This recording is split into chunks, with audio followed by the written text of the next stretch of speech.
যে সোরিয়াসিস তো একটা দীর্ঘমেয়াদী প্রদাহজনিত রোগ। কোমরবিডিটিস হলো সহরোগ, মেটাবলিক সিনড্রোম।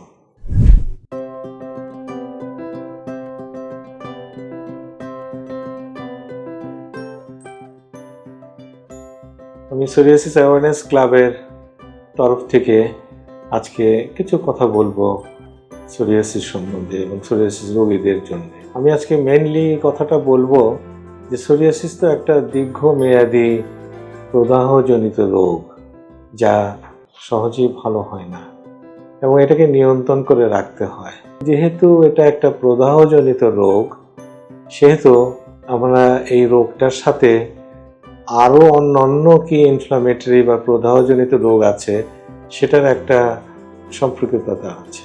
যে জিনিসটা যেটাকে আমরা কোমরবিডিটিস বলি। কোমরবিডিটিস হলো সহরোগ, সোরিয়াসিস রোগীদের সাথে অন্য কিছু রোগের সম্পর্কিততা আছে, যেমন মেটাবলিক সিনড্রোম। মেটাবলিক সিনড্রোম একটা বিশাল জিনিস, যা দেখা যায় যে সোরিয়াসিস রোগী যারা হয় তাদের এই মেটাবলিক সিনড্রোমটা হওয়ার চান্সটা খুব বেশি হয়ে যায়। মেটাবলিক সিনড্রোমে কি হয়? রোগী মোটা হয়ে যেতে থাকে, তারপরে রোগীর রক্তে তার লিপিড বা চর্বি জাতীয় জিনিসের অংশটা বেড়ে যেতে পারে।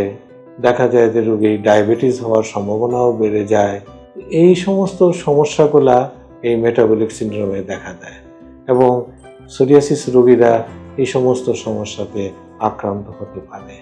আমরা যদি সোরিয়াসিসটাকে সময় মতো যদি নিয়ন্ত্রণ করতে পারি, তাহলে দেখা যায় যে এই জিনিসটা নিয়ন্ত্রণে চলে আসে এবং অন্যান্য রোগ থেকে আমরা প্রতিকার পাই। ধন্যবাদ।